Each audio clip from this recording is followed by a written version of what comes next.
खरं सांगू बाळांनो, आज मी लय खुश आहे बघा, आणि लय समाधानी सुद्धा आहे। या माझ्या पोरी तर किती छान भरदारी साड्या आणि मोठी मोठी दागिने घालून आल्यात ग। तुमच्या चेहऱ्यावरचं हसू बघून माझं काळीज अगदी सुप्पा एवढं झालंय। आणि या पोरांकडं बघून तर मला माझ्या कष्टाची चीज झाली असं वाटतंय। खरंच बाळांनो, इकडं येते वेळी मी तुमचा बोधवाडा पाहिला, तुमची घरदारं पाहिली, तुमचं विहार पाहिलं, तुमची चिमुकली लेकरं पाहिली, त्यांवर केलेले संस्कार सुद्धा पाहिले। भरपूर शिकायला था, असं शिका। मी तर म्हणते असं खूप खूप शिकून माझ्या साहेबांपेक्षा मोठे वारे, असंच मोठे व्हा। परंतु बाळांनो, म्या तुम्हासनी एक विचारू, म्या तुम्हासनी एवढं सगळं बोलते बा, पण तुम्ही मला ओळखलात ना ग? होय, ओळखलात की नाही मला? सांगा बघू, कोण आहे मी?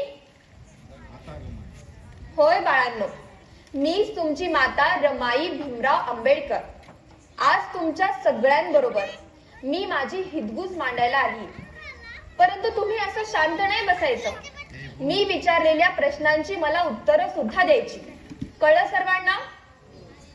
तर बाळांनो, तशी मी रुक्मिणी भिक्खू धुत्रे, वडंदकरांची लेक होते। माझ्या घरी 18 विश्वाचं दारिद्र्य होतं। माझे आई वडील गरीब होते, मात्र सुसंस्कारी होते। मला 2 बहिणी आणि 1 भाऊ होता। आम्ही सर्व भावंडे काका मामांकडे राहून जगलो। माझे काका मामा मुंबईला राहायचे ना, आम्ही तिथेच राहायचो। लहानपणीच आई वडील गेल्यानं कधी शाळेचं दार नाही पाहिलं, पण माझ्या आईने मला शिकवलं होतं, कामाने माणूस मरत नाही रामी, कामाने माणूस खूप मोठा होतो। म्हणून मी माझ्या आईप्रमाणे आई, बाबा, काका, मामा साऱ्यांची कामं करायचे। साऱ्यांना नेहमी गोड गोड बोलायचे। ते सुद्धा मला नेहमी लाडाने रामी रामी रामी म्हणायचे। मला मात्र फार छान वाटायचं बघा। एक दिवशी काय झालं सांगू? मी असेन बघा 5 वर्षांची असेन मी, तर माझ्या शेजारच्या काकू पोटाने व्याकुळ झालेल्या दिसल्या। मी घाबरले, त्यांच्याकडे गेले, त्यांची विचारपूस केली, तर कळालं 2 दिवस झालं त्या काकूच्या पोटामध्ये अन्नाचं कणही नाही। मला खूप वाईट वाटलं, पण पोरींनो, मी काही शांत बसले नाही। पटापट त्या काकूंच्या घरीच थपाथपा 2 भाकरी बडवल्या, थोडीशी भाजी केली की त्या काकूला पोटभर भाजी भाकर जीव घातली। त्या काकू एवढ्या खुश झाल्या की त्यांनी मला आनंदामध्ये एक पैशाचं नाणं बक्षीस म्हणून दिलं। बाळांनो, ते पैशाचं नाणं माझ्या जीवनातलं पहिलं बक्षीस होतं। मग काय, 5 वर्षांची पोर मी ते पैशाचं नाणं हातात घेतलं आणि अगदी धावत पळत माझ्या आईकडे निघाले। माझ्या आईला ही सर्व हकीकत अगदी आनंदून धापा टाकत सांगितली। पण काय हो, माझी आई रागवली, ती माझ्यावर खूप ओरडली। ती मला म्हणाली, रामी, हे पैशाचं नाणं अगोदर त्या काकूंना परत करून ये। आईने मला रागवलं म्हणून तिला घाबरून मी ते पैशाचं नाणं हातात घेतलं आणि शेजारच्या काकूंना परत करून आले। घरामध्ये असंच एका कोपऱ्यामध्ये रुसून बसलेली होते। तेव्हा मला माझ्या आईने तिच्या मांडीवरती घेतलं आणि मला समजावून सांगितलं। आता लक्ष देऊन ऐका बरं, माझ्या आईने मला काय समजावून सांगितलं असेल? ती मला म्हणाली, रामी, सेवेचा मोबदला कधीच घ्यायचा नसतो, कारण मानव सेवा ही ईश्वर सेवा असते। बाळांनो, मी माझ्या आईची शिकवण आतापर्यंत जपत आली, तुम्हीही जपा। काय जपणार का रे? नेहमी नीतिमत्तेने जगायला शिका, साधी राहानी मात्र उच्च विचारसरणीने जगा। बाळांनो, मी आजकाल पाहतीये, इथं जे हे चिमुकली लेकरं बसली आहेत ना, आज त्यांच्या मनाला खूप सारे प्रश्न पडतात। आज त्यांचं म्हणणं असे की आम्ही डॉक्टर बाबासाहेब आंबेडकरांनाच का हार घालायचा, आम्ही महात्मा ज्योतिराव फुलेंनाच का हार घालायचा, त्यांनाच का एवढा मान सन्मान द्यायचा। खरं तर बाळांनो, ही प्रश्न काही चुकीची नाही। या प्रश्नाला सुद्धा एक उत्तर आहे। तर या प्रश्नाचं उत्तर काय हो? तर बाळांनो, माझ्या साहेबांनी आणि इतर सर्व महामानवांनी दुसरं तिसरं काही केलं नाही. त्यांनी फक्त आणि फक्त शिक्षणाला विनयाची जोड दिली. ते म्हणतात ना, विद्या विनयेन शोभते. अगदी तसंच माझ्या साहेबांनी सुद्धा विद्येला विनयाची जोड दिली. म्हणून आज तुम्ही भरपूर शिकताय. कदाचित माझ्या साहेबांपेक्षा सुद्धा जास्त शिकताय. परंतु बाळांनो, तुम्ही जे शिक्षण घेताय ना, त्या शिक्षणाला विनयाची जोड द्या. जे कष्ट करताय त्या कष्टाला त्याग आणि समर्पणाची साथ द्या. मग बघा, तुम्ही खऱ्या अर्थाने या भीमरमाईची लेकरं शोधचाल, या भीमरमाईची पोरं शोधचाल. आणि यालाच तर म्हणतात बुद्धाचे धम्म आचरण, बुद्धाचे शुद्ध आचरण. यानेच तर संपूर्ण चराचराचे आणि या विश्वाचे मंगल झाले आहे. खरं तर बाळांनो, सुख काय असतं, स्वप्ने काय असतात, मला मात्र काही ठाऊक नव्हतं. फक्त आलेल्या समस्येवर ठामपणे मात करून पुन्हा जगायला सुरुवात कशी करायची, मला मात्र एवढंच ठाऊक होतं. आणि असे संस्कार माझ्या येणे माझ्यावरती केले होते. या संस्कारामध्ये वाढत वाढत मी अवघ्या 9 वर्षाची झाली असताना माझं लग्न भीमराव आंबेडकरांशी झालं. आता आई वडिलांविना पोरकी असलेली ही रमा आंबेडकर घराण्याची सून झाली होती. परंतु पोरीनो, खरं सांगू का तुम्हाला, माझं जेव्हा नवीन नवीन लग्न झालं ना, तेव्हा मला मिळालेलं ते सासर नव्हतंच ग. मला मिळालेलं ते दुसरं माहेर होतं. ते कसं सांगू? माझी सासू जिजाई आणि मीरा आत्या. मी त्यांना नेहमी आत्याबाई म्हणायचे. अशा या दोघी जणी माझ्या बरोबर अगदी आईसारख्या वागायच्या. काही चूक भूल केली ना, हक्काने कान पिरघाळायच्या. आणि काही चांगलं काम केलं की नेहमी मायेची थाप माझ्या पाठीवर द्यायच्या. अशा होत्या माझ्या दोन्ही सासूबाई. माझे सासरे सुभेदार बाबा, यांच्याबद्दल तर काय सांगायचं. त्यांचं व्यक्तिमत्व म्हणजे बघा, अगदी नारळासारखं होतं. बाहेरून टणक आणि आतून एकदम नरम. असे होते माझे सासरे सुभेदार रामजी बाबा. माझे दोन्ही मोठे दीर माझ्या बरोबर अगदी माझ्या मोठ्या भावासारखे वागायचे. माझी मोठी जाऊ लक्ष्मीबाई, ती माझ्या बरोबर मोठ्या बहिणीसारखी वागायची. आणि माझा पुतण्या गंगाधर, तो तर अगदी माझ्यासाठी माझ्या मुलासारखा होता. म्हणून माझं मन तिथे पटकन रमायला लागलं होतं. मला कधी माझ्या आई वडिलांची, काका मामांची आठवण यायचीच नाही. परंतु बाळांनो, जेव्हा माझं नवीन नवीन लग्न झालं तेव्हा माझे साहेब मॅट्रिक पास झाले होते. मग त्यांचा सत्कार केळुसकर गुरुजींनी बुद्ध चरित्र देऊन केला. तुमच्यासारख्या आया बाया, ही अशी शेजार पाजारची लोक माझ्या साहेबांचं खूप कौतुक करत होते. पण मी अडाणी, मला मात्र काही कळेच ना. हे सर्व लोक माझ्या साहेबांचं एवढं कौतुक का करतायत, हाच प्रश्न सतत माझ्या मनाला पडत होता. आणि हीच अशी माझी होत असलेली घालमेल एक दिवशी माझ्या साहेबांनी अगदी दूरवरून पाहिली.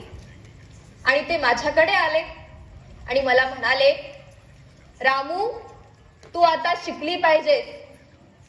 मी म्हणाले, काय हो साहेब, तुम्ही शिकता ते पुरे आहे ना, आता मी शिकून काय करणार.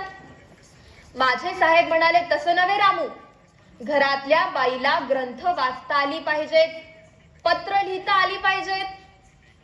मी म्हणाले, साहेब, अहो तुम्ही ग्रंथ वाचता ना, मग मी ग्रंथ वाचून असं काय फरक पडणार आहे. माझे साहेब म्हणाले, फरक पडेल रामू, तू एकदा वाचण्याचा प्रयत्न तरी कर. हे बघ, जिच्या हाती पाळण्याची दोरी, ती जर माता शिकली, सवरली, तर ती तिच्या बाळाला किती अचूक झोका देईल बघू. मी पण पटकन उत्तर दिलं, मी देईन की माझ्या बाळाला अचूक झोका. पण माझ्या साहेबांनी मला समजावून सांगितलं, अगं तसं नव्हे रामू, घरातील एक बाई जरी शिकली ना, संपूर्ण घर सुसंस्काराच्या प्रकाशाने उजळून निघतं. म्हणून तू शिक रामू. बाळांनो, माझ्या साहेबांनी त्या दिवशी शिक्षणाचा खूप हट्ट पकडला होता. शेवटी मी सुद्धा त्यांच्या त्या हट्टापुढे झुकले आणि शिक्षण घेण्यासाठी तयार झाले. पण घाबरत घाबरत का होईना माझ्या साहेबांसमोर एक अट ठेवली. त्यांना म्हणाले, साहेब, जर तुम्हीच मला इथेच घरी शिकवाल ना, तरच मी शिकेन. बाळांनो, मी शिक्षण घेणार याचाच आनंद माझ्या साहेबांना खूप झाला होता. म्हणून त्यांनी माझी ती अट मान्य केली आणि त्या दिवसापासून माझ्या साहेबांनी माझ्या हातात वही पेन दिलं आणि मला लिहायला वाचायला शिकू लागले. मग तुमचं ते अ आ इ ई क का की की असं बाराखडी हे सगळं काही माझे साहेब मला घरामध्ये शिकवू लागले. मग बाळांनो, माझे साहेब जेव्हा कॉलेजमध्ये जायचे ना तेव्हा मी घरातली पटापट सगळी कामं उरकायचे आणि माझ्या साहेबांची उरलेली मराठीची पुस्तकं वाचत बसायचे. पण एक दिवशी नवलच झालं. माझे सासरे सुभेदार बाबा यांनी मला साहेबांचं मराठीचं पुस्तक वाचत असताना पाहिलं. ते माझ्याकडे आले आणि मला म्हणाले, रमा, भिवाचं मराठीचं पुस्तक वाचतेस का? मी म्हणाले, हो मामनजी, तेच वाचण्याचा प्रयत्न करतेय. अगं मग ते कपाटामध्ये बुद्धचरित्र आहे बघ, ते बुद्धचरित्र घेऊन माझ्या खोलीत येतेस का जरा? खरं सांगायचं झालं तर सुभेदार बाबांचा आवाज अगदी वरच्या पट्टीतला होता. मी पण त्या आवाजाला घाबरले. पटकन कपाटाच्या दिशेने पळत निघाले. कपाट उघडलं, बुद्धचरित्र हातात घेतलं आणि सुभेदार बाबांच्या खोलीमध्ये जाऊन ते बुद्धचरित्र हातात घेऊन तटस्थ उभी राहिले. तेवढ्यात परत एकदा सुभेदार बाबांनी माझ्याकडे नजर केली आणि मला म्हणाले, रमा, अगं आता हातात काय घेतलंस? वाचायला सुरुवात कर. आता सुभेदार बाबांनी वाचायला सांगितलंय म्हणून मी सुद्धा हळूहळू एक एक शब्द फोडत फोडत एक एक पान पलटत पलटत अखेरीस ते बुद्धचरित्र वाचायला सुरुवात केली. बाळांनो, त्यामध्ये काय लिहिलं होतं माहिती? त्यामध्ये असं लिहिलं होतं की बुद्ध हा ज्ञानाच्या शोधात जातो. आपली पत्नी यशोधरा, आपला लाडका मुलगा राहू याला सुद्धा सोडून तो ज्ञानाच्या शोधात जातो आणि एक ज्ञानाचा प्रकांड पंडित बनतो. हे सगळं जेव्हा मी वाचत होते ना तेव्हा मला सुद्धा कुठेतरी वाटलं की माझे साहेब सुद्धा अगदी बुद्धांसारखाच अभ्यास करतात. माझे साहेब सुद्धा जर असंच अभ्यास करत राहतील तर ते सुद्धा एक दिवशी बुद्धांसारखेच खूप मोठे विद्वान होतील. काय सांगू पोरींनो तुम्हाला, त्या दिवशी मला माझ्या साहेबांमध्ये बुद्ध उतरले की काय असा भास झाला. पण त्या क्षणापासून मला माझ्या साहेबांच्या शिक्षणाचं खऱ्या अर्थाने महत्व कळालं आणि त्या दिवसापासून मी ठरवलं की मी माझ्या साहेबांच्या शिक्षणाच्या मार्गामध्ये कसलाही अडथळा येऊ देणार नाही. बाळांनो, हाच माझा शिक्षणाचा आनंद खूप मोठा होता. पण याच आनंदामध्ये जणू अजून भर पडली की काय, म्हणजेच 12 डिसेंबर 1912 रोजी आमच्या घरी नवीन बाळ जन्मास आलं. तुमच्यासारख्या आया बाया, ही अशी शेजार पाजारची लोक माझ्या बाळाची कित्येक तरी नावं ठेवत होती. कोण म्हणे वामन, कोण म्हणे गोविंद, कोण म्हणे केशव, अशी कित्येक तरी नावं ठेवली गेली. पण एक दिवशी मी आणि माझे साहेब निवांत वेळेमध्ये माझ्या बाळाच्या पाळण्याला झोका देत बसलो होतो. तेवढ्यात मला माझ्या साहेबांनी विचारलं, रामू, आपल्या घराच्या आजूबाजूच्या काही आयाबायांनी आपल्या बाळाची खूप नावं ठेवलीत म्हणे, एखादं तुला त्यातलं नाव आवडलं का? मी पटकन उत्तर दिलं, साहेब, त्यांनी नावं ठेवली खरी, पण मला मात्र एकही नाव आवडलं नाही. माझे साहेब म्हणाले, मग मी एक तुला चांगलं नाव सुचवू का? मी म्हणाले, साहेब अहो विचारता का, सुचवा ना. बाळांनो, माझ्या साहेबांनी नाव सुचवलं ते म्हणजे यशवंत. यशवंत हे नाव माझ्या कानी पडताच मला अगदी खूप आनंद झाला. मला ते नाव खूप आवडलं. मी पटकन साहेबांना म्हणाले, साहेब अहो यशवंत हे नाव मला खूप आवडले बरं, आपण आपल्या बाळाचं नाव यशवंतच ठेवायचं. पण बाळांनो, माझ्या साहेबांचं काहीतरी वेगळंच म्हणणं होतं. ते मला म्हणाले, रामू, अगं यशवंत हे नाव तुला आवडलं किंवा मला आवडलं म्हणून नाही ठेवायचं, तर महात्मा ज्योतिराव फुले आणि त्यांची पत्नी सावित्री ज्योतिबा फुले यांच्या पहिल्या दत्तक पुत्राचं नाव यशवंत होतं आणि मी त्यांना माझा आदर्श मानतो, गुरु मानतो, म्हणून आपण आपल्या पहिल्या बाळाचं नाव यशवंत ठेवायचं. म्हणून बाळांनो, आम्ही आमच्या पहिल्या बाळाचं नाव यशवंत ठेवलं. खरं सांगायचं झालं तर त्या दिवसापासून आमचं आंबेडकर घराणं अगदी आनंदामध्ये न्हावून निघालं होतं. प्रत्येकाच्या तोंडामध्ये यशवंत नाव कोरले की काय असं वाटायचं, कारण प्रत्येक जण नेहमी माझ्या यशवंताच्या मागे पुढे धावत असताना मला दिसायचा. पण बाळांनो, हे आनंदाचं दृश्य आमच्या घरामध्ये काही जास्त काळ टिकलंच नाही हो. म्हणजे काय तर अगदी दुसऱ्याच वर्षी म्हणजेच 1913 रोजी माझे सासरे सुभेदार बाबा यांचा मात्र मृत्यू झाला.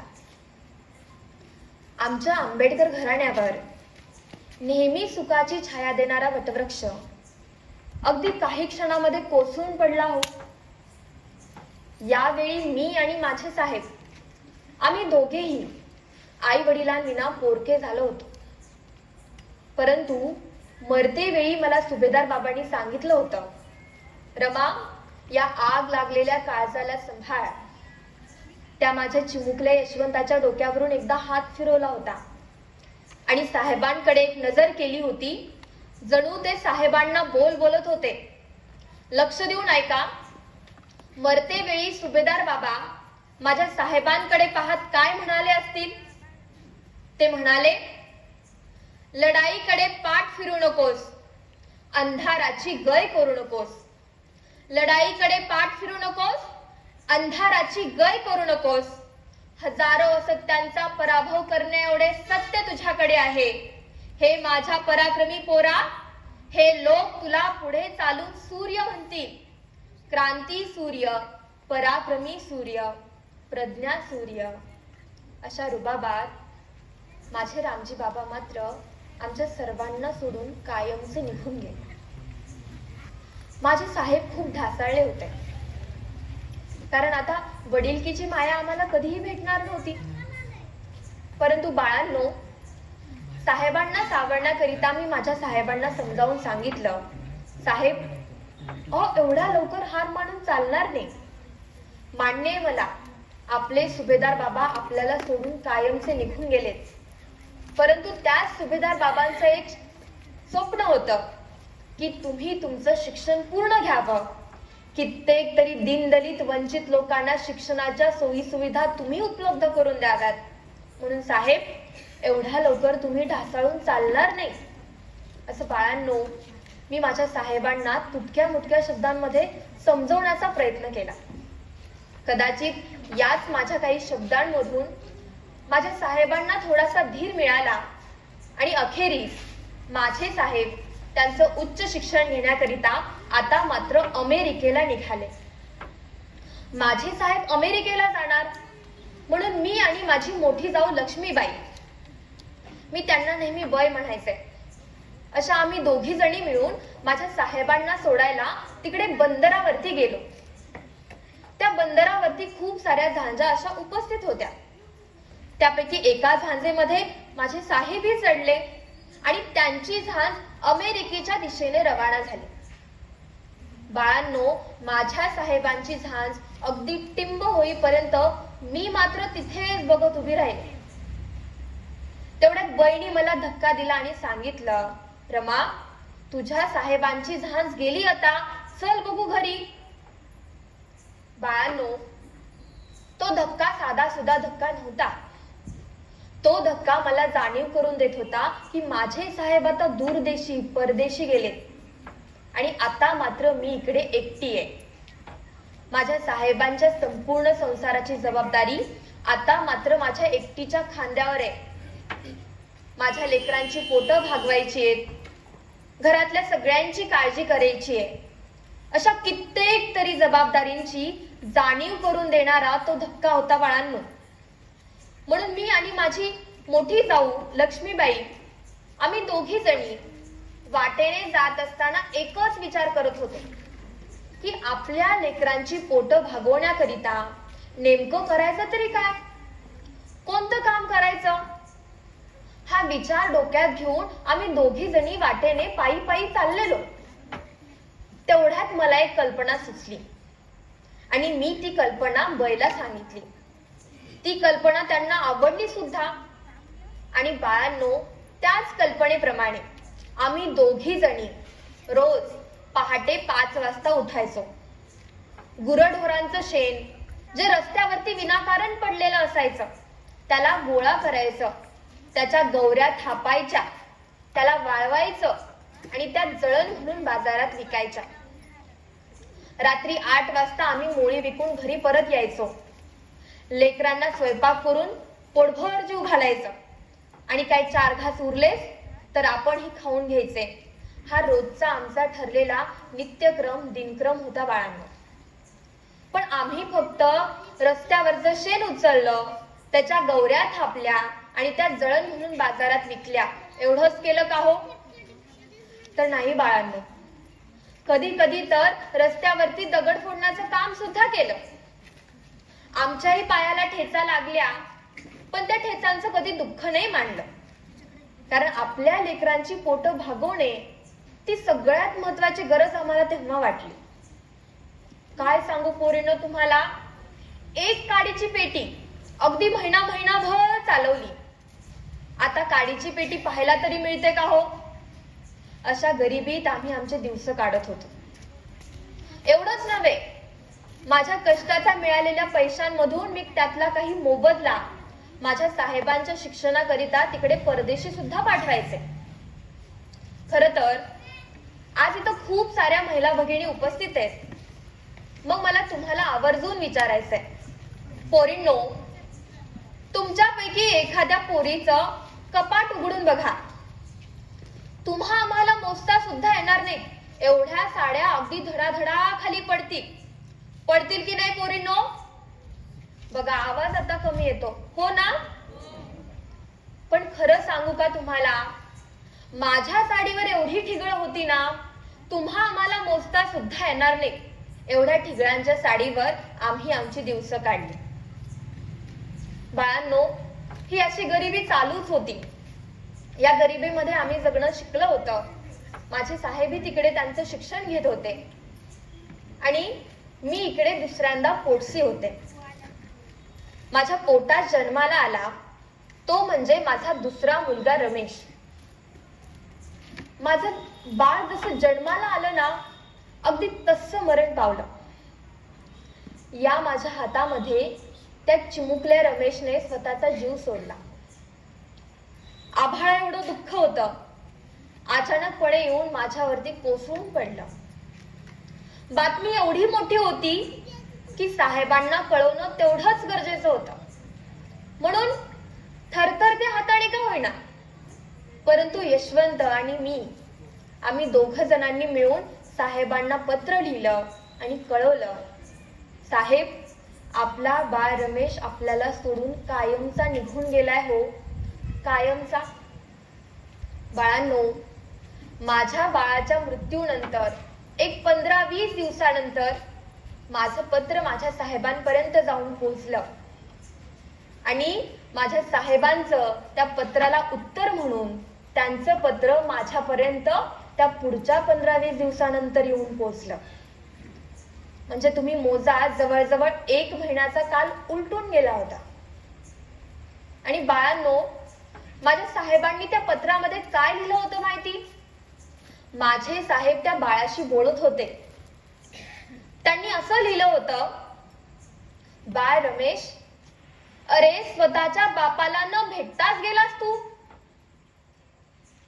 बाळांनो, माझ्या साहेबांनी तर त्यांचं दुःख अशा वाक्यात मांडलं हो. पण मी पण त्या बाळाची आई होते ना, मी तर ते दुःख एवढ्या जवळून अनुभवत होते. मग माझं दुःख तर केवढं मोठं असणार. तरी पण त्या पत्रातलं ते एक वाक्य वाचून मला कळून चुकलं की माझे साहेब परदेशात असताना सुद्धा माझ्या साहेबांना माझ्या बाळाचं तेवढंच दुःख होतंय. म्हणून बाळांनो, मी माझ्या डोळ्यातील अश्रू रोखले, परंतु साहेबांना परत पत्र लिहिलं आणि कळवलं, साहेब, तुम्ही इकडली कसली काळजी करू नका. आपला जरी बाळ रमेश आपल्याला सोडून निघून गेला असेल तरी यशवंत माझ्या सोबतीला आहे. तुम्ही काही काळजी करू नका. मी, यशवंत, आम्ही घरातील सर्वजण अगदी खुशाल राहू. तुम्ही फक्त आणि फक्त तुमच्या तब्येतीची काळजी घ्या, तुमच्या शिक्षणाकडे लक्ष द्या, जास्त जागरण करू नका, तुमचीच राहू, असं पत्र मी माझ्या साहेबांना लिहिलं. बाळांनो, याच अशाच काही पत्रांमधून माझ्या साहेबांना थोडासा धीर मिळायचा. आणि कदाचित यामुळेच की काय, माझ्या साहेबांनी त्यांचं अमेरिकेचं असणारं उच्च शिक्षण पूर्ण केलं आणि माझे साहेब अमेरिकेहून मुंबईला परत आले. ते जेव्हा मुंबईला परत आले तेव्हा माझ्या साहेबांना सिडनॅम कॉलेजमध्ये प्राध्यापक म्हणून नोकरी लागली. खरं तर पोरींनो, जेव्हा एखाद्या मुलीचं नवीन नवीन लग्न होतं ना, तेव्हा तिला दागिन्यांची खूप हौस असते. तशी मला पण होती बरं. पण माझं जेव्हा नवीन नवीन लग्न झालं तेव्हा माझे साहेब खूप लहान होते आणि त्यांना नोकरीही नव्हती. मग ते माझी दागिन्यांची हौस कशी पूर्ण करणार? पण आता मात्र माझ्या साहेबांना चक्क प्राध्यापक म्हणून सिडनॅम कॉलेजमध्ये नोकरी लागली होती. म्हणून घाबरत घाबरत मी माझी दागिन्यांची हौस घेऊन माझ्या साहेबांकडे गेले आणि साहेबांना म्हणाले, साहेब, अहो अगदी लग्नापासून मला दागिन्यांची खूप हौस आहे हो, तुम्ही मला दागिने कराल का? बाळांनो, मला माझ्या साहेबांनी हो किंवा नाही असं उत्तर दिलंच नाही. त्यांनी सगळं माझं ऐकून घेतलं आणि आपापल्या खोलीमध्ये जाऊन ग्रंथ वाचत बसले. त्या पुढच्या 15-20 दिवसानंतर माझ्या साहेबांची पगार झाली आणि माझ्या साहेबांनी मला आवडतील अशी, माझ्या पसंतीशी, मला आवडतील अशी मला सर्व दागिने करून आणली आणि ती सर्व दागिने माझ्या हातामध्ये सोपवले. बाळांनो, त्या दिवशी अगदी मी पहाटेची लवकर उठले, पटापट आंघोळ पाणी केलं, चांगलं लुगडं घातलं, ती सर्व दागिने कानात अडकवली, नाकात अडकवली, गळ्यात अडकवली. नंतर नेहमीप्रमाणे आरशासमोर गेले. खरं सांगते तुम्हाला, माझा कुंकवाचा करंडा मी रोज इथेच आरशासमोर ठेवायचे. मात्र एवढे सगळे दागिने घातले, नेमका हा कुंकवाचा करंडा मला काही सापडेच ना. मी मात्र माझं अख्खं घर पालतं घातलं, सगळीकडे शोधला, सगळ्यांची विचारपूस सुद्धा केली, तरी पण नाही मिळाला. कंटाळून शेवटी साहेबांकडेच गेले आणि साहेबांना म्हणाले, साहेब, अहो मी रोज माझा कुंकवाचा करंडा इथेच आरशासमोर ठेवते, तुम्ही कुठं पाहिला का? आणि पाहिला असेल तर मला सांगाल का? बाळांनो, माझ्या साहेबांनी मला काय उत्तर दिलं माहिती? ते मला म्हणाले, रामू, अगं आता एवढे सगळे दागिने घातलेस ना, मग तो कुंकवाचा करंडा कशाला ग तुला? खर तर बाळांनो, त्या दिवशी कळत नकळत का होईना, माझ्या साहेबांनी मला एक चांगला धडा शिकवला की प्रत्येक बाईच्या जीवनातील तिचा अनमोल दागिना म्हणजे तिचा नवरा आणि तिची चिमुकली लेकरच असतात. आणि त्या दिवशी मला हेही कळालं की माझ्या साहेबांनीच माझा कुंकवाचा करंडा लपवलाय. म्हणून मी पटापट ती कानातली, नाकातली, गळ्यातली सर्व दागिने हातात काढले आणि साहेबांच्या हातामध्ये सोपवले आणि साहेबांना म्हणाले, साहेब, ह्या घ्या तुमचे दागिने, मला मात्र माझा कुंकवाचा करंडा परत करा. बाळांनो, त्या दिवसापासून मी माझ्या पदराला अगदी गाठ बांधून ठेवलं की माझ्या जीवनातील माझा अनमोल दागिना म्हणजे माझे साहेब आणि माझा तो चिमुकला बाळ यशवंतच होता. पोरींनो, खरं तर खास करून तुम्हाला सांगायचंय, दागिने म्हणजे नेमकं काय असतं हो? दागिने म्हणजे आपल्या संसारामध्ये कधी आर्थिक अडीअडचणी येत असतात, अशा अडचणींवरती मात करून देणारं साधन म्हणजे दागिने असतात हो. म्हणून या दागिन्यांची गरजेपेक्षा जास्त कधी हौस करू नका, ही आपणा सर्वांना कळकळून विनंती करते. खर तर बाळांनो, माझ्या साहेबांची आपापली नोकरी चालू होती आणि संसारही व्यवस्थित चालू होता. पण याच अशाच काळामध्ये माझ्या पोटात जन्माला आली ती म्हणजे माझी तिसरी मुलगी इंदू. तिच्या लहानपणामध्ये मी माझं लहानपण जगत होते. मला वाटत वाटायचं की माझी इंदू खूप मोठी होईल, तिचं लग्न मी आणि माझे साहेब अगदी थाटामाटात लावून देऊ, ती सुद्धा माझ्या साहेबांसारखं खूप खूप शिकेल. अशा कित्येक तरी अपेक्षा मी सुद्धा त्या चिमुकल्या इंदू सोबत जोडत चाललेली होते. परंतु ती माझी पोटची पोर सुद्धा अगदी 1.5 वर्षाचीच असताना मला सोडून कायमची निघून गेली. त्या चिमुकल्या मुलीचं दुःख सुद्धा मी तेवढ्याच ताकदीने पचवलं आणि पुन्हा ठामपणे जगायला सुरुवात केली. बाळांनो, त्यानंतर एक दिवशी माझे साहेब माझ्याकडे आले आणि मला म्हणाले, रामू, आता मात्र मला याही पुढचं शिक्षण घ्यायचंय. त्यासाठी मात्र मला आता लंडनला जावं लागणार आहे. लंडन हा शब्द माझ्या कानी पडताच मला अगदी खूप राग आला. ते म्हणतात ना, संसार म्हणलं की भांड्याला भांड लागतच. अगदी तसंच यावेळी मी माझ्या साहेबांबरोबर भांडलेच. साहेबांना बोल बोल बोलले. साहेबांना म्हणाले, काय हो साहेब, मला आता तर कुठं समाधान मिळत होतं की तुम्ही त्या अमेरिकेहून इकडे परत आलात, माझ्या संसाराकडे लक्ष देताय, माझ्या लेकराच्या शिक्षणाकडे लक्ष देताय. याचं समाधान मला आता तर कुठं मिळत होतं आणि तुम्ही आता परत लंडनला जायचं म्हणताय. बाळांनो, मी असं माझ्या साहेबांना खूप बोलले असेल, परंतु खरं सांगते तुम्हाला, मला माझ्या साहेबांनी उलटून एकही शब्द उत्तर म्हणून सांगितला नाही. त्यांनी सगळं माझं ऐकून घेतलं आणि आपापलं नेहमीप्रमाणे खोलीमध्ये जाऊन ग्रंथ वाचत बसले. नंतर मीच विचार केला, माझे साहेब एक असं वादळ झाले होते ना, की ते वादळ या 4 भिंतीमध्ये मावणारं नव्हतं. त्या विद्युत प्रवाहाला आता खऱ्या अर्थाने व्हायला सुरुवात झाली होती आणि मी माझ्या मुठीने त्या प्रवाहाला रोखू शकणार नव्हते. हे मला सुद्धा कळून चुकलं.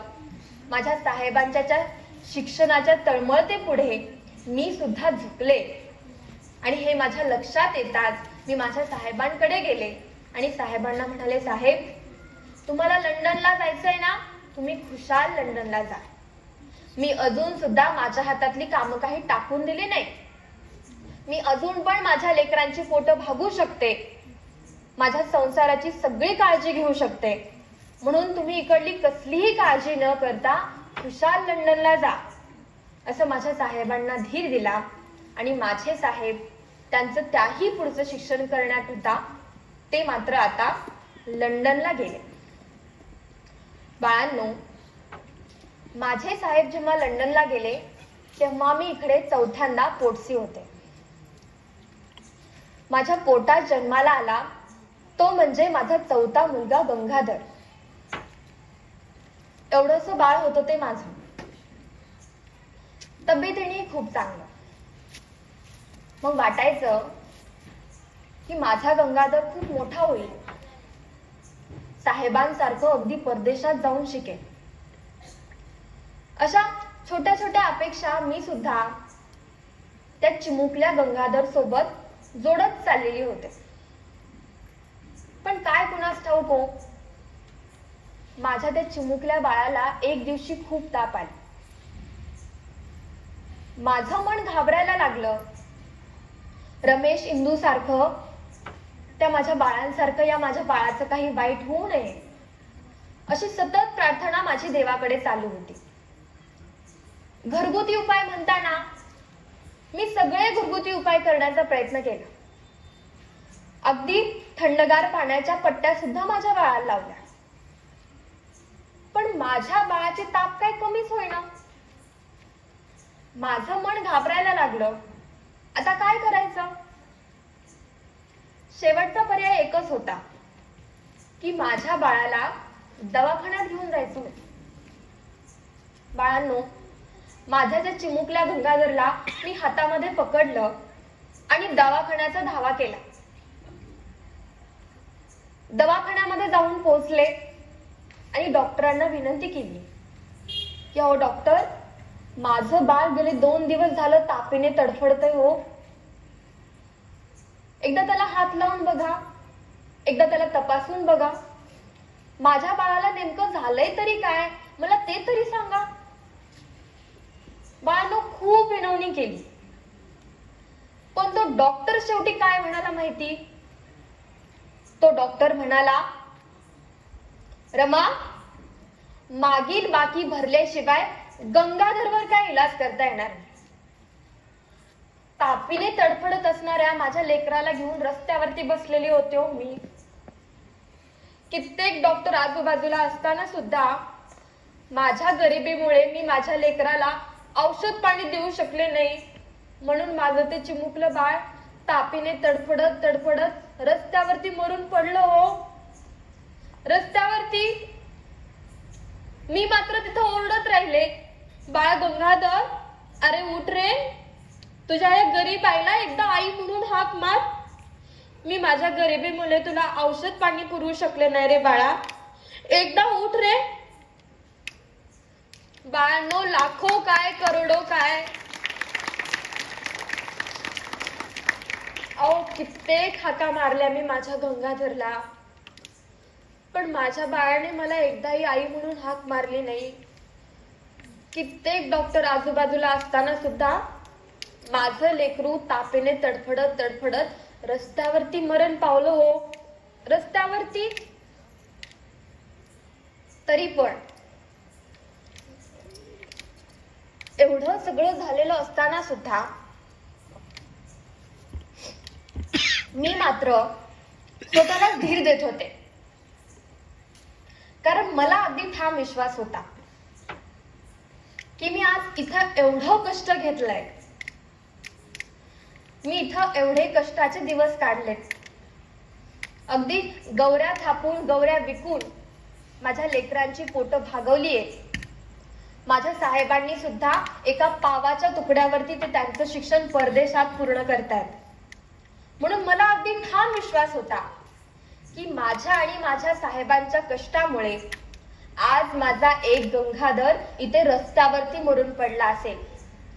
परंतु माझ्या आणि माझ्या साहेबांच्या कष्टामुळेच तुम्हा कोट्यावधी लेकरांमधून कोट्यावधी गंगाधर उभारणार होते. मला त्याचा अभिमान होता बाळांनो. म्हणून या ठाम विश्वासासाठी मी मात्र माझ्या त्या चिमुकल्या गंगाधरचं दुःख सुद्धा तेवढाच ठामपणे पचवलं. ही बातमी मी माझ्या साहेबांना कळवली, परंतु ही बातमी पचवण्यासाठीचा माझ्या साहेबांना धीर सुद्धा दिला. आणि बाळांनो, अखेरीस माझ्या साहेबांचं लंडनला असणारं जे शिक्षण होतं ते पूर्ण झालं आणि माझे साहेब लंडनहून इकडे मुंबईला परत आले. ते जेव्हा मुंबईला परत आले तेव्हा माझे साहेब हे बॅरिस्टर झालेले होते. मग ते वकिली करू लागले. तशी माझ्या साहेबांच्या जीवनातील त्यांना पहिली केस सुद्धा मिळाली. ती होती 300 रुपयाची.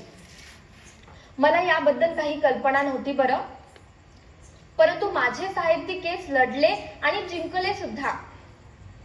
त्याचा मोबदला म्हणून त्यांना ते 300 रुपये मिळाले आणि माझे साहेब धावत पळत माझ्याकडे आले आणि त्यांनी मला सांगितलं, रामू, मी तुला म्हणलो होतो ना, मी माझ्या जीवनातली पहिली केस लढायला चाललोय. मी ती केस लढली आणि जिंकली सुद्धा. त्याचाच मोबदला म्हणून ही काही रक्कम मला मिळालीये. ती मोजून दाखवतेस का मला जरा? बाळांनो, मी तुम्हाला सांगितलं की मला लिहिता वाचता येत होतं. म्हणजे माझं जवळचं नातं हे शब्दांबरोबर, अक्षरांबरोबर होतं, अंकांबरोबर नाही हो. मला गणिताबद्दल दूर दूर पर्यंत काही एक ठाऊक नव्हतं, परंतु साहेबांनी मला मोजायला सांगितलंय आणि साहेबांचा शब्द मी काही खाली पडू देत नाही. म्हणून तसंच अगदी अडाण्यासारखे ते 300 रुपये हातात घेतले आणि 2-2 रुपयांच्या नोटांची काही गठ्ठे केली, 1-1 रुपयांच्या नोटांची काही गठ्ठे केली आणि साहेबांना तसंच सांगितलं, साहेब, 1 रुपयांच्या नोटांची गठ्ठे एवढी, 2 रुपयांच्या नोटांची गठ्ठे एवढी. माझे साहेब म्हणाले, अगं अडाण्यासारखं हे मला नोटांची गठ्ठे काय मोजून दाखवतेस? पूर्ण रक्कम किती ते सांग. मी सुद्धा साहेबांना म्हणाले, साहेब तुम्हाला चांगलं ठाऊक आहे मला काय ही पूर्ण रक्कम मोजता येणार नाही, तरी पण तुम्ही मला मुद्दामपणे तेच मोजायला लावताय. बाळांनो, तेवढ्यात माझे साहेब हळुवार आवाजामध्ये कुजबुजले. ते म्हणाले, बरं झालं बाई तू बॅरिस्टर नाहीस ते, नाहीतर आमच्यासारख्यांचं तर काय खरं नसलं असतं. बाळांनो, माझे साहेब कुजबुजले खरे, परंतु त्यांचा एक आणि एक शब्द माझ्या कानाला अगदी स्पष्टपणे ऐकू आला. मी पटकन माझ्या साहेबांना उत्तर दिलं, साहेब अहो तुम्ही काय म्हणालात, मी काय बॅरिस्टर नाही होय. अहो मी पण बॅरिस्टरच आहे. माझे साहेब म्हणाले, अगं काय म्हणतेस तू, बॅरिस्टर सांग बघू दे कसं. बाळांनो, तुम्हाला सुद्धा सांगते, पण त्या अगोदर माझ्या ना छोट्या छोट्या प्रश्नांची मला उत्तरं द्या. मला सांगा, मास्तराच्या बायकोला काय म्हणतात हो? मोठ्या आवाजात उत्तर द्यायचं बरं, जागी आहे हे मला कळतं. सांगा, मास्तराच्या बायकोला काय म्हणतात? मास्तरी. कलेक्टरच्या बायकोला काय म्हणतात? वकिलाच्या बायकोला काय म्हणतात? मग आता अजून एका सोप्या प्रश्नाचं मला उत्तर द्या, बॅरिस्टरच्या बायकोला काय म्हणतात हो? बघा बरं, एवढं सोपं होतं ते. अशा सोप्या शब्दामध्ये मी माझ्या साहेबांना सांगितलं, साहेब अहो मी पण बॅरिस्टरीनच आहे. माझे साहेब सुद्धा तुमच्यासारखे हलकेसे हसले आणि मला म्हणाले, बरोबर आहे बाई तुझंच खरं. हे असे छोटे छोटे आनंदाचे क्षण माझ्या सुद्धा जीवनात यायचे. या क्षणाला मी माझ्या मनामध्ये अगदी कैद करून ठेवायचे. कारण माझे साहेब जेव्हा दूरदेशी परदेशी जायचे तेव्हा हे क्षण मला नेहमी जगण्यासाठी एक नवीन उमेद द्यायचे. बाळांनो, माझ्या साहेबांची आपापली वकिली चालू होती, माझाही संसार नेटाने चालू होता. आणि याच अशाच काळामध्ये माझ्या पोटात जन्माला आला तो म्हणजे माझा 5वा मुलगा राजरत्न. आपणा सर्वांना माहितीये, माझा राजरत्न साहेबांच्या केवढा लाडाचा होता. माझ्या साहेबांनी स्वतःच्या मांडीवरती घेऊन त्या माझ्या बाळाचं नाव राजरत्न असं ठेवलं होतं. ते मला नेहमी म्हणायचे, रामू आपला हा बाळ राजरत्न त्याच्या नावाप्रमाणे राजा होईल, राजा. अगं एखादं माझं स्वप्न जर अपूर्ण राहिलंच ना, तर हा माझा राजरत्न नक्की पूर्ण करेल बघ. एवढा ठाम विश्वास, एवढी ठाम खात्री माझ्या साहेबांची राजरत्नावरती होती. मलाही तसंच वाटायचं, कारण माझा तो राजरत्न अगदी साहेबांसारखाच राजविंडा दिसायचा. मला पण वाटायचं साहेबांचे सगळे स्वप्न हा माझा राजरत्न नक्की पूर्ण करेल. परंतु बाळांनो, काय कुणास ठाऊक, त्या माझ्या लेकराला सुद्धा एक दिवशी गंगाधर सारखीच अगदी खूप ताप आली. यावेळी मात्र मीच थंड पडत चालले होते.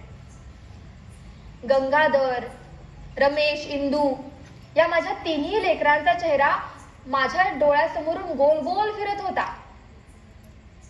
या माझ्या राजरत्नाला काही होऊ नये अशी सतत प्रार्थना तर माझी चालूच होती. परंतु यावेळी घाबरून मी कसलेही घरगुती उपाय करण्याचा प्रयत्नच केला नाही. साहेब यावेळी सोबतीला होते म्हणून पटकन डॉक्टरांचा धावा केला आणि तसे डॉक्टरही आले. त्यांनी राजरत्नाला तपासलं, काही औषध पाणी सुद्धा दिलं. माझ्या लेकराला काही खाऊ वाटत नव्हतं, तरी सुद्धा काही 4 घास खाऊ घालून त्याला ते दवा पाणी औषध पाणी पाजू घातलं. बाळांनो, सकाळपासून सायंकाळ होत आली तरीही माझ्या लेकराची ताप काही थांबली नाही.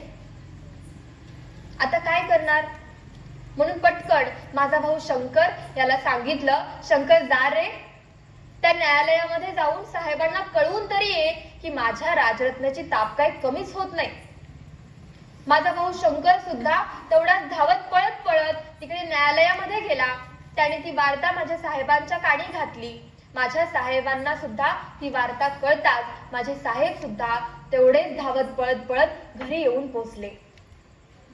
आणि घरी आल्याबरोबर माझ्या साहेबांनी राजरत्नाचं डोकं स्वतःच्या मांडीवरती घेतलं आणि माझ्या राजरत्नला एकदा उठवण्याचा प्रयत्न केला. बाळांनो, माझ्या बाळाने डोळे उघडले खरे, परंतु एक नजर साहेबांकडे केली आणि ती तशीच झुकावली. या माझ्या चिमुकल्या राजरत्नने सुद्धा स्वतःचा प्राण माझ्या साहेबांच्या मांडीवरती सोडला. बाळांनो, माझ्या साहेबांच्या डोळ्यातील अश्रू काही थांबेनासे झाले होते. मला कळत नव्हतं की माझं पोटचं पोर जाण्याचं दुःख मांडायचं का माझ्या नवऱ्याच्या डोळ्यातील अश्रू मी पुसायचे. अशा स्थितीत असताना सुद्धा माझ्या साहेबांना आधार द्यायचा म्हणून मी माझ्या डोळ्यातील अश्रू रोखले होते आणि साहेबांना आधार देण्यासाठी त्यांच्याबरोबर तटस्थ बसलेली होते. काही वेळानंतर माझ्या राजरत्नाच्या आजूबाजूला खूप साऱ्या लोकांचा गोंधळ जमला. त्यापैकी त्या दिशेने एक कार्यकर्ता उठला, माझ्या साहेबांकडे आला आणि साहेबांना म्हणाला, साहेब, राजरत्नचा अंत्यविधी करण्याची वेळ झालीये, म्हणून त्यासाठी लागणारं काही सामान आणि कफनासाठी लागणारा कपडा आणायचा आहे. काही पैसे असतील तर द्याल का?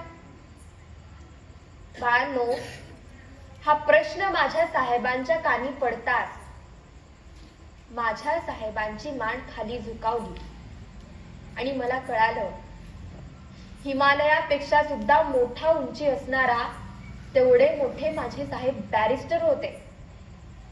परंतु खरं सांगते तुम्हाला, माझ्या राजरत्नाचा अंत्यविधी करण्यासाठी त्यासाठी लागणारं काही सामान आणि कफनासाठी लागणारा कपडा आणण्यासाठी त्या बॅरिस्टरच्या खिशामध्ये एक फुटकी कवडी नव्हती हो. 1 रुपया नव्हता. माझ्या साहेबांची मान खाली झुकवताच हे सगळं मला कळून चुकलं आणि बाळांनो, मी कसलाही विचार न करता पटकन माझ्या साडीचा पदर घेतला आणि टराटरा फाडला. अहो, खरं सांगते तुम्हाला, माझ्या लेकराच्या अंत्यविधीसाठी कफनाला लागणारा कपडा सुद्धा मिळाला नाही हो. माझा तो चिमुकला बाळ राजरत्न या माझ्या पदरागणीच गेला हो. माझ्या लेकराला कफनासाठी लागणारा कपडा सुद्धा मिळाला नाही आणि तेही माझे साहेब बॅरिस्टर असताना सुद्धा. एवढी गरिबी होती बाळांनो. म्हणजे माझं लेकरू या माझ्या पदरागणीच गेलंय. म्हणून बाळांनो, कधी कधी वाटायचं, ज्याचं पोटचं पोर जातं ना त्याला दुःख कळतं. तरी पण मी माझ्या राजरत्नाचं दुःख खूप ताकदीने पचवत होते, कारण यावेळी पहिल्यांदा माझ्या साहेबांनी त्यांच्या बाळाचं दुःख एवढ्या जवळून पाहिलं होतं आणि माझे साहेब हे खूप ढासळले होते. परंतु त्यांना आधार देण्यासाठी मी माझे अश्रू रोखत चाललेली होते. साहेबांना सांगितलं, अहो साहेब, सतत हात दुख पाय दुःख असे ना, परंतु हा माझा यशवंतच तुमचा आधार बनेल. तुम्ही राजरत्न गेला याचं दुःख मानू नका, माझा यशवंत तुमच्या सोबतीला आहे, असा मी माझ्या साहेबांना ठाम विश्वास दिला. आणि बाळांनो, माझ्या शब्दातून काहीसा धीर मिळाला. माझे साहेब पुढे तसेच जगायला सुरुवात केली त्यांनी. त्यानंतर माझे साहेब खूप सारी समाजासाठी चळवळी उभा करू लागले. खरं तर म्हणूनच मला तुम्हाला सांगायचंय, त्या दिवशी, त्या क्षणी, त्या ठिकाणी माझा मुलगा राजरत्न आंबेडकर आमच्या सर्वांना सोडून कायमचा निर्भीडपणे उभा आहे.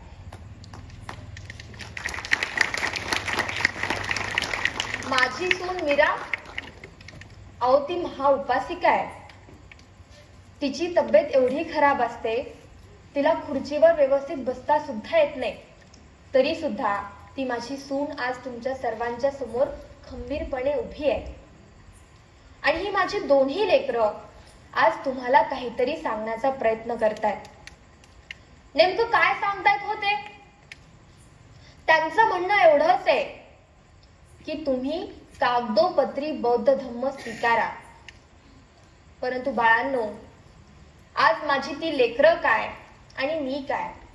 आज तुम्हाला कोणीही सांगू देत की कागदोपत्री बौद्ध धम्म स्वीकारा असं म्हणताच तुमच्या सर्वांच्या डोक्यामध्ये एक प्रश्न अगदी टवकारून उभा राहतो. तो कोणता आहे माहिती? प्रत्येकाचं म्हणणं एवढंच आहे की आम्ही कागदोपत्री बौद्ध धम्म स्वीकारायचा, परंतु का? बाळांनो, या काचं कारण मी आज तुम्हाला सांगते. माझ्या साहेबांनी तुम्हाला 14 ऑक्टोबर 1956 रोजी बौद्ध धम्म दीक्षा दिली. ती केवळ मी बौद्ध आहे असा जय जयकार करण्यासाठी नाही हो दिली. ती धम्म दीक्षा दिली कारण तुम्हाला त्या बौद्ध धम्माच्या सर्व सोयी सुविधांचा लाभ घेता यावा म्हणून माझ्या साहेबांनी ती धम्म दीक्षा दिली. आणि बाळांनो, तुमचा प्रश्नच आहे ना की बौद्ध धम्म का स्वीकारायचा? तर याचं उत्तर ऐका. या संपूर्ण जगामध्ये, या संपूर्ण विश्वामध्ये जात विरहित म्हणजेच जात नसलेला जर कोणता धर्म असेल ना तर तो केवळ आणि केवळ बौद्ध धम्म आहे, हे लक्षात घ्या. अरे बाळांनो, माझ्या साहेबांचा लढाच हा जाती अंताचा लढा होता. त्यांना जात ही संकल्पना कायमची संपुष्टात आणायची होती. म्हणून माझ्या साहेबांनी तुम्हाला बौद्ध धम्म दिला. म्हणून मला आपणा सर्वांना कळकळून विनंती करायची आहे की तुम्ही तुमच्या आणि तुमच्या या लेकरांच्या टीसी वरती जातीच्या रखाण्यात काही न लिहिता धर्माच्या रखाण्यात मात्र बौद्ध लिहून कागदोपत्री बौद्ध व्हा. कारण बाळांनो, प्रामाणिकपणे तुम्ही जर हे पाऊल उचलाल तर मी खात्री देते माझ्या साहेबांच्या स्वप्नातील प्रबुद्ध भारत घडतानाचं दृश्य तुम्हाला नक्की पाहायला मिळेल. फक्त आणि फक्त हे प्रामाणिकपणे पाऊल उचलण्याची आज गरज आहे. बाळांनो, यानंतर माझे साहेब समाजासाठी वेगवेगळ्या सोयी सुविधा चळवळी राबवायला सुरुवात त्यांनी केली. त्यामध्ये त्यांना एक पत्र आलं. त्यामध्ये असं लिहिलं होतं की माझ्या साहेबांना डॉक्टर ऑफ सायन्स नावाची जगातील सर्वोच्च पदवी लंडनहून मिळणार होती. माझे साहेब ते पदवी घेण्याकरिता परत एक वेळेस लंडनला जाणार होते आणि ते पदवी घेऊन एक 15-20 दिवसानंतर परत येणार होते. मग आमच्या घराच्या आजूबाजूच्या काही लोकांनी, कार्यकर्त्यांनी मिळून माझ्या साहेबांसाठी एक छोटासा सत्कार समारंभ त्या बंदरावरती आयोजन करण्यात आला. माझे मोठे दीर बाळाराम भाऊजी यांना सुद्धा खूप आनंद झाला होता. म्हणून भाऊजींनी सुद्धा आमच्या घरातील सर्वांना नवनवीन कपडे घेतले आणि माझ्या हातात सुद्धा काही पैसे दिले आणि सांगितलं, रमा, तुला आवडेल अशी, तुझ्या पसंतीची, तुला साजेशी अशी एक साडी तू यामध्ये घेऊन ये. पण बाळांनो, मी विचार केला, त्या बंदरावरती येणारी सर्व लोक ही माझ्या साहेबांना पाहायला येणार होती, मला नाही. मग मी माझ्यासाठी नवीन साडी कशाला घेऊ? म्हणून मी माझ्यासाठी नवीन साडी घेतलीच नाही. पण त्याच पैशांमध्ये माझ्या साहेबांना जेवणासाठी एक पाट घेतला, झोपायला आरामदायी गादी घेतली आणि एक धोतर जोडी सुद्धा घेतली. सत्कार समारंभाचा दिवस उजाडला. सर्व लोक तिकडे चाललेली होती. माझी मोठी जाऊ लक्ष्मीबाई याही माझ्याकडे आल्या आणि मला म्हणाल्या, रमा, तुझं पटकन आवर, मी पुढे होते, तू सुद्धा मागून ये. आता मला प्रश्न पडला, नवीन असं मी काय नेसायचं आणि माझ्या साहेबांना तिकडे बंदरावरती पाहायला जायचं? मग मला तो आठवला, छत्रपती शाहू महाराजांनी माझ्या साहेबांचा सन्मान एका सभेमध्ये जरतारीचा फेटा देऊन केला होता. तोच जरतारीचा फेटा मी अगदी कपाटातून तसाच काढला, अगदी साडी सारखा नेसला आणि साहेबांना पाहायला तिकडे बंदरावरती गेले. दूर कुठेतरी एका झाडाच्या सावलीमध्ये मी कोपऱ्यावरती थांबून माझ्या साहेबांचा सगळा सत्कार समारंभ पाहिला. साहेबांची माझी नजरानजर झाली खरी, परंतु तिथं काही लवकर भेटता आलंच नाही. परंतु घरी आल्याबरोबर माझे साहेब माझ्याकडे आले आणि त्यांनी मला एक प्रश्न विचारला. ते मला म्हणाले, रामू, अगं ही साडी मी तुला केव्हा घेतली ग? मी म्हणाले, साहेब, अहो ही काय साडी आहे होय? अहो तुम्हाला छत्रपती शाहू महाराजांनी त्या एका सभेमध्ये जरतारीचा फेटा दिला होता बघा, तोच जरतारीचा फेटा मी अगदी साडीसारखा नेसलाय. माझे साहेब म्हणाले, तुला काय बाळाराम दादांनी पैसे दिले नाहीत का? मी म्हणाले, साहेब तसं नाही, भाऊजींनी मला पैसे दिले. मग साहेबांनी मला विचारलं, त्याचं काय केलंस तू? मी साहेबांना सांगितलं, साहेब, अहो तिथं जमणारी सर्व लोक तुम्हाला पाहायला येणार होती, मला नाही, म्हणून मी माझ्यासाठी नवीन साडी त्यात घेतलीच नाही. तुम्हाला जेवायला बसण्यासाठी पाट घेतलाय, झोपायला आरामदायी गादी घेतलीये आणि एक धोतर जोडी सुद्धा घेतलीये. माझ्या साहेबांनी पटकन मला त्यांच्या छातीशी घट्ट लावून घेतलं आणि मला म्हणाले, रामू, किती करशील ग माझ्यासाठी? खरं तर माझ्या संसाराचा गाडा तू इथपर्यंत ओढत आणलास. खरं सांगायचं झालं तर या जगातील सर्वोच्च पदवीची खरी हक्कदार तर तूच आहेस रामू, असं भरभरून माझ्या साहेबांनी माझं कौतुक केलं. बाळांनो, ते कौतुकाचे बोल साधे सुधे नव्हते. मी आतापर्यंत जे कष्ट घेतलं होतं ना, त्या कष्टाची मला मिळालेली एक पोचपावती होती असं मला त्या क्षणी वाटलं. माझ्या कष्टाची जाणीव माझ्या साहेबांना आहे हे पाहून माझं मन सुद्धा अगदी भरून आलं होतं. आणि या आनंदी क्षणाचा साक्षीदार माझा तो चिमुकला बाळ यशवंत आमच्या सोबतीला होता. बाळांनो, त्यानंतर सुद्धा काही दिवसांनी असंच एक माझ्या साहेबांना पत्र आलं आणि त्यामध्ये असं लिहिलं होतं की माझ्या साहेबांना पहिल्या गोलमेज परिषदेमध्ये उपस्थित राहण्याचं आमंत्रण मिळालं होतं. आणि ती गोलमेज परिषद होती परत एक वेळेस लंडनलाच. माझे साहेब आता परत लंडनला जाणार होते, परंतु यावेळी माझी तब्येत जरा खालावली होती. म्हणून साहेब माझ्याकडे आले आणि मला म्हणाले, रामू, तुझी तब्येत बरी नाही ना, मग तू घरातच राहा. तिकडे मला बंदरापर्यंत सोडायला यायची काही एक गरज नाही, मी जाईन एकटा. यशवंतालाही सांगितलं की तुझ्या आईची काळजी घे आणि स्वतःचीही काळजी घे, घरातच राहा असं सांगितलं. आणि माझे साहेब एका गाडीमध्ये बसून त्यांची गाडी त्या बंदराच्या दिशेने रवाना झाली. परंतु एखाद्या बाईचं मन घरात लागतंय जेव्हा तिचा नवरा एवढा दूरदेशी परदेशी जातोय.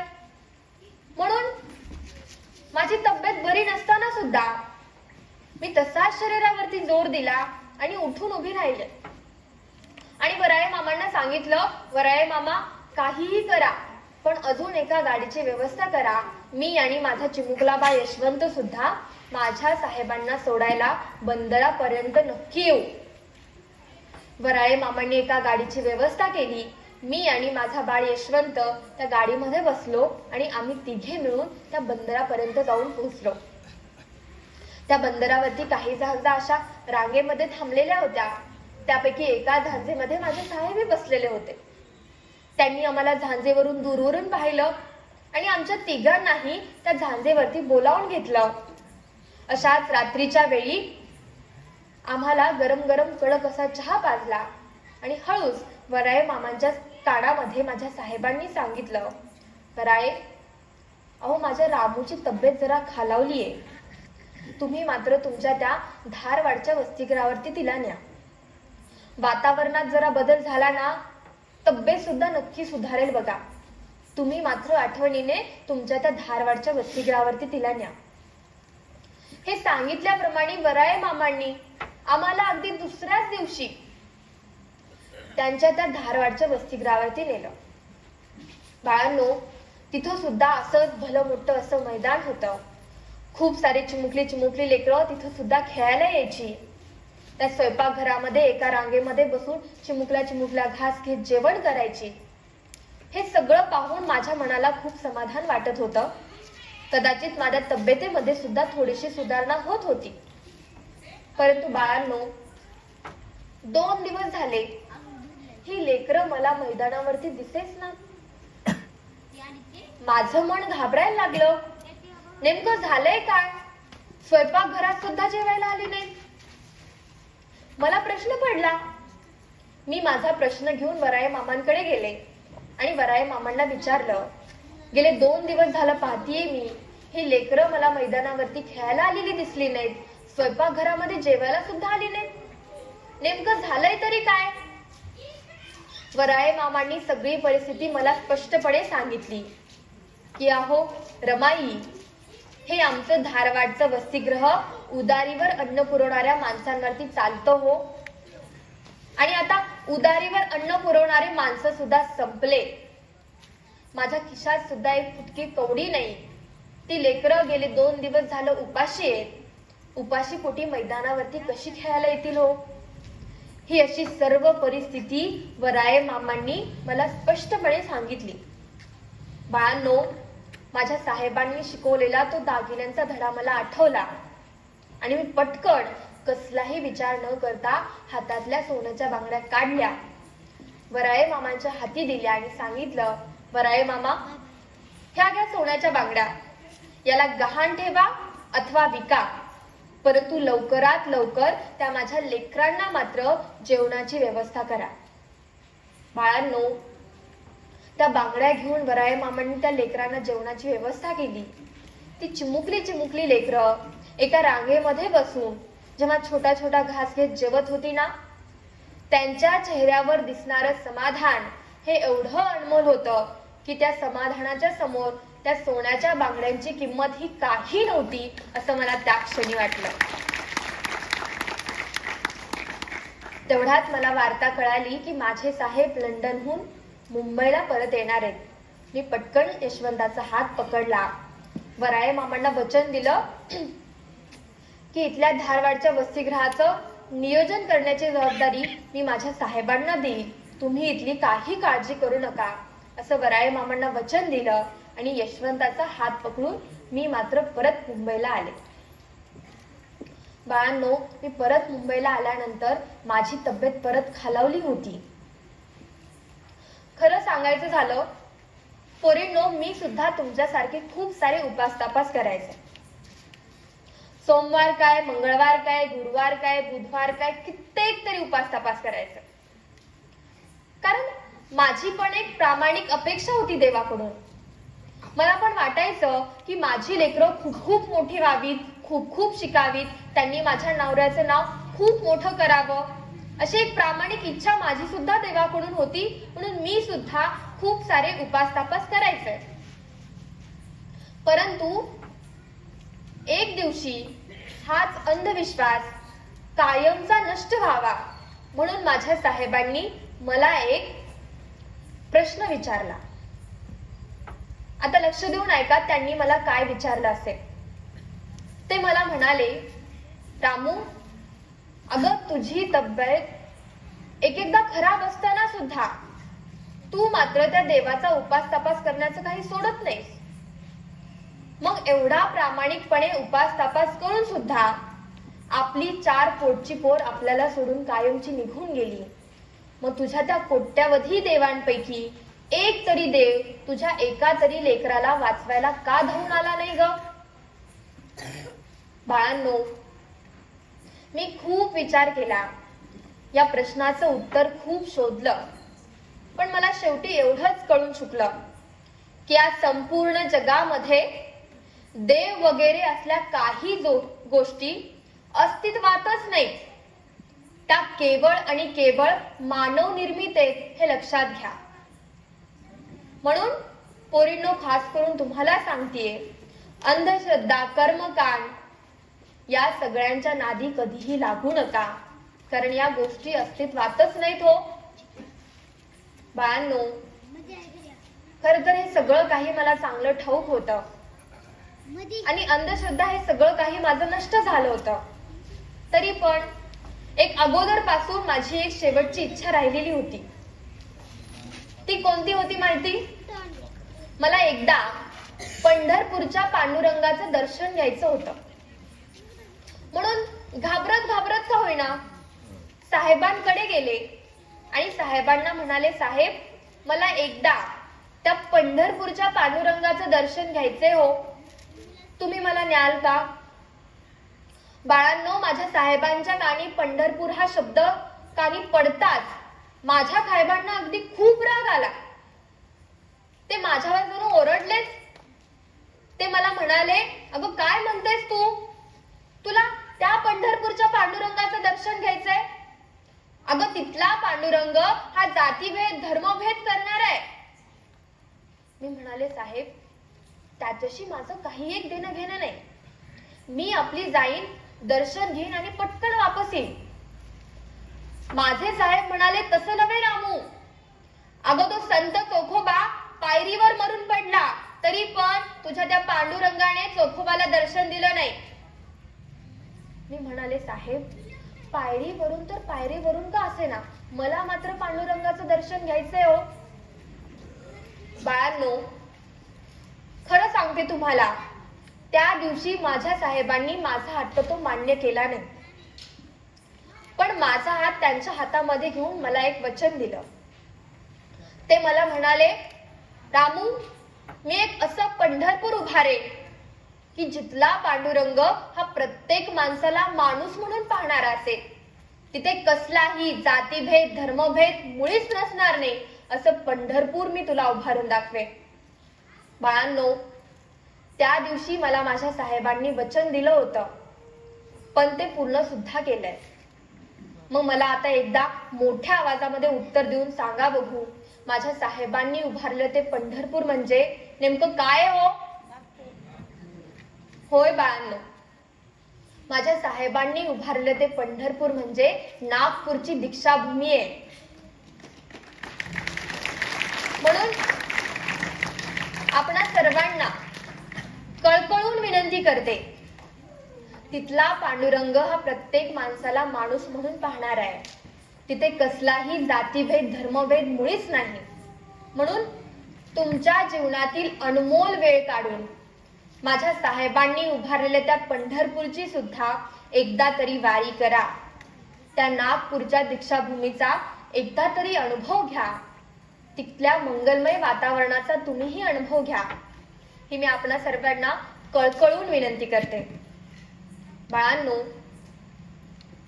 खर तर मी गेले कित्येक दिवस झाले कित्येक तरी गावागावामध्ये जाऊन असा संवाद साधतीये.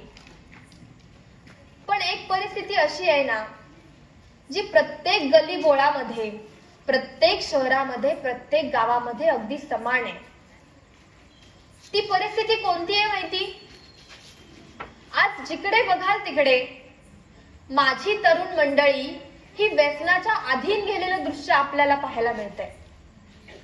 कुणाच्या हातात दारूची बॉटल आहे, कुणाच्या हातात तंबाखूची पुडी आहे, कुणाच्या हातात सुपारीची पुडी आहे. मग बाळांनो, या अशा व्यसनाच्या अधीन गेलेल्या तरुण मंडळींना चांगल्या रस्त्यावरती आणायचं तरी कसं? तर यावर एकच उपाय आहे, तो म्हणजे विहाराचा मार्ग. कारण विहार म्हणजे नक्की काय असतं हो? विहार म्हणजे विकार हरण करण्याचं केंद्र असतं. म्हणून या अशा लेकरांना तुम्ही खऱ्या अर्थाने विहाराची वाट दाखवा. पण कसं आहे बाळांनो, माझ्या साहेबांनी तुम्हाला सांगितलं होतं, दर रविवारी जा बुद्ध विहारी. पण आज दुर्दशा अशी आहे, आज तुम्हाला दर रविवारी जा बुद्ध विहारी असं सांगितलं की केवळ मोठ्या संख्येमध्ये बुद्ध विहारात फक्त माझ्या महिला भगिनीच उपस्थित दिसतात. म्हणून पोरींनो, मला तुम्हाला सांगायचंय, घरातून एकटं कधीच विहारात जायचं नाही ग. लहानापासून ते म्हाताऱ्यापर्यंत अगदी घराला कुलूप लावून तुमच्या रोजच्या वेळेमधला 1 तास बुद्ध विहाराला देत जा. असेच काही कार्यक्रम तिथे होत असतात. तिथे भंतेजी असतात, त्यांची धम्मदेसना होते. मग बाळांनो, यांचे काही 4 चांगले शब्द तुमच्याही आणि तुमच्या लेकरांच्याही कानी पडू देत जा. मी खात्री देते, हा उपक्रम तुम्ही 1 महिनाभर जरी प्रामाणिकपणे पाळाल ना, तर ही माझी तरुण मंडळी व्यसनाच्या अधीन गेलेलं दृश्य तुम्हा आम्हाला कधीही पाहायला मिळणार नाही.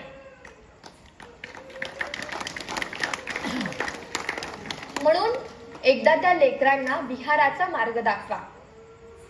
खरं तर बाळांनो, आता माझा आवाज जिथपर्यंत जातोय तिथपर्यंत उपस्थित असणाऱ्या प्रत्येकाचं लक्ष आता मात्र माझ्या आवाजाकडे असायला हवं.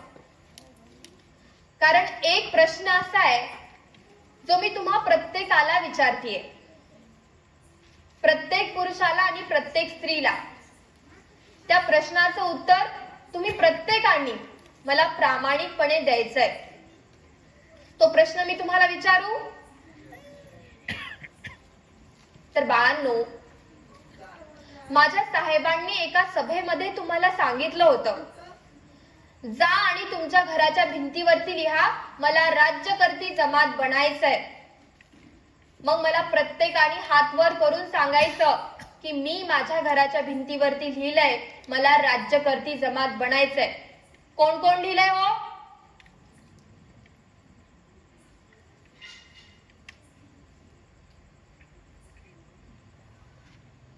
बघा, माना फिरवा इकडे तिकडे, तुम्ही बघा आजूबाजूला. एक तरी हात वर आहे का? बाळांनो,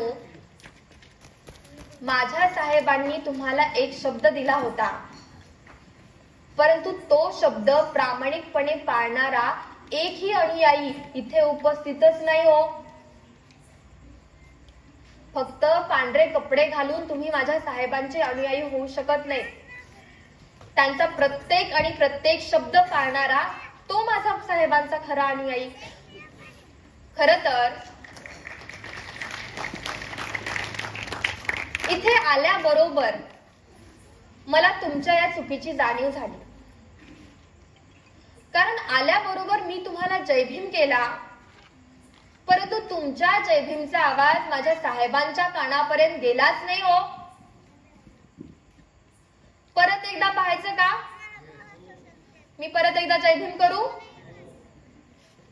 तर बाळांनो, माझ्याकडून परत एक वेळेस आपणा सर्वांना जय भीम. आता बघा बरं, कसा अगदी तुमच्या जयभीमचा आवाज माझ्या साहेबांच्या कानापर्यंत गेला. हा काय असा तसा गेला नाही. याच्या पाठीमागे सुद्धा एक कारण आहे. त्याचं कारण काय आहे माहिती?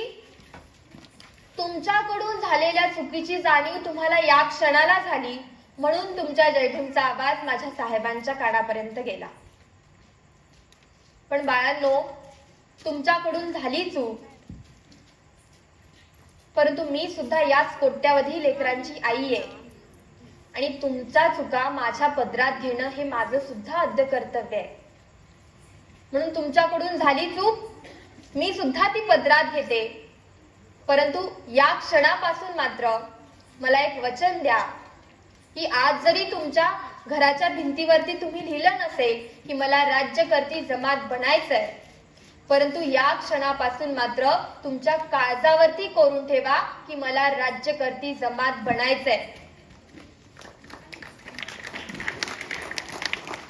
कारण बाळांनो, फक्त तुम्हाला राज्यकर्ती जमात बनवण्याकरिता आज माझ्या त्या राजगृहामधून माझा नातू प्रकाश आंबेडकर, माझा नातू भीमराव आंबेडकर, माझा नातू आनंदराज आंबेडकर, माझी नातसून अंजली आंबेडकर, माझा पंतू सुजात आंबेडकर, ही माझी सर्व लेकरं आज केवळ आणि केवळ तुम्हाला राज्यकर्ती जमात बनवण्याकरिता रस्त्यावरती उतरली आहे. म्हणून या माझ्या लेकरांना तुमच्या हाताच्या मुठी मजबूत करून खंबीरपणे साथ द्या. कारण ती माझी लेकरं माझ्या साहेबांनी टाकलेल्या पावलावर पाऊल देऊन चालणारी आहे. म्हणून बाळांनो, यापुढे कधीही तुमचा माझा संवाद असा झाला आणि हा प्रश्न मी तुम्हाला विचारला, तर तुम्ही प्रामाणिकपणे हात वर करून मला हेच उत्तर दिलं पाहिजे की आम्ही आमच्या काळजावरती कोरून ठेवलंय की मला राज्यकर्ती जमात बनायचंय. बाळांनो, खरं तर आज संपूर्ण जगामध्ये एक सगळ्यात मोठं आंदोलन चालतंय. आपणा सर्वांनाही माहित असेल, महाबोधी बुद्ध विहार बोधगया ही बौद्धांच्या ताब्यात यावं यासाठीचं आंदोलन आज जगभरात चालतंय. म्हणून मला आपणा सर्वांना सुद्धा कळकळून विनंती करायची. बुद्धगया हे आपल्यासाठी एक पवित्र स्थान आहे. म्हणून ते जर आपल्या ताब्यात आलं तर खऱ्या अर्थाने आपण सुद्धा प्रबुद्ध होऊ शकतो. म्हणून मला आपणा सर्वांना सुद्धा कळकळून विनंती करायची आहे. फुल नाही फुलाची पाकळी म्हणून तुम्ही सुद्धा एकजूट व्हा आणि त्या भन्तेंना आधार देण्याचा प्रयत्न करा. त्या बुद्धगयाच्या आंदोलनामध्ये तुम्ही सुद्धा खंबीरपणे समावेश घ्या. मगच खऱ्या अर्थाने ती बुद्धगया सुद्धा आपल्या ताब्यात येईल. म्हणून मला आपणा सर्वांना कळकळून विनंती करायची आहे की त्या आंदोलनामध्ये तुम्ही सुद्धा एक भाग व्हा. तुम्ही सुद्धा त्या आंदोलनाला एक खंबीरपणे आधार द्या. हे आपणा सर्वांना कळकळून विनंती करते. खरं तर मरते वेळी माझं नशीब बघा. राजवाड्यासारख्या तेवढ्या मोठ्या राजगृहात उपस्थित होते मी. माझं डोकं हिमालयापेक्षा सुद्धा मोठी उंची असणाऱ्या तेवढ्या मोठ्या विद्वान असणाऱ्या माझ्या साहेबांच्या मांडीवरती माझं डोकं होतं. माझ्या एका बाजूला लक्ष्मीबाई, एका बाजूला यशवंतही उपस्थित होता. परंतु मी आता मरणाला घाबरत नव्हते, कारण माझ्या मागे आता कसलाही व्याप उरला नव्हता. माझ्या यशवंताचं सतत हात दुख पाय दुःख असे ना, तरी पण माझ्या त्या लेकराने आजारपणामध्ये आता जगणं शिकलं होतं.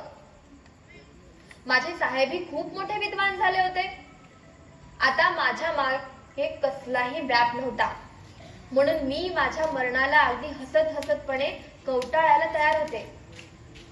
आणि साहेब आणि मी आमच्या दोघांनाही कळून चुकलं होतं की मी माझे मरण्याचे तास हळूहळू मोजतीये. बाळांनो, माझ्या साहेबांच्या डोळ्यातील अश्रू काही थांबतच नव्हते. म्हणून एक शेवटचा आधार द्यायचा म्हणून मी माझ्या साहेबांना शेवटचं सांगितलं, साहेब, अहो मान्य आहे मला, या कोट्यावधी लेकरांची आई आज या क्षणी जाणार असेल, परंतु याच कोट्यावधी लेकरांचे तुम्ही सुद्धा बाप आहात आणि ते बाप म्हणून असणारं कर्तव्य तुम्ही मात्र ठामपणे पार पाडा. या माझ्या सगळ्या लेकरांना तुमच्यासारखंच सुटबुट कोटामध्ये जगायला शिकवा. तुमच्यासारख्या शिक्षणाच्या कित्येक तरी सोयी सुविधा या माझ्या लेकरांना सुद्धा उपलब्ध करून द्या, असं मी माझ्या साहेबांना शेवटचं सांगितलं. आणि बाळांनो, त्यांच्या डोळ्यातील थांबेनासे झालेले अश्रू हात पुसण्यासाठी मी तो हात वर केला आणि काही क्षणात तो तसाच खाली पडला. आणि ही रमाई इथेच कायमची विसावली, कायमची विसावली, कायमची विसावली.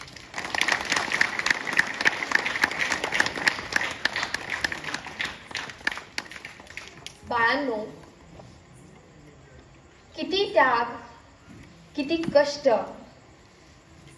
या रमाईने फक्त तिच्या लेकरांसाठी नाही घेतले, तर एवढा त्याग, एवढे कष्ट तिने कोट्यावधी लेकरांसाठी घेतले, याची जाणीव प्रत्येकाला असायला हवी.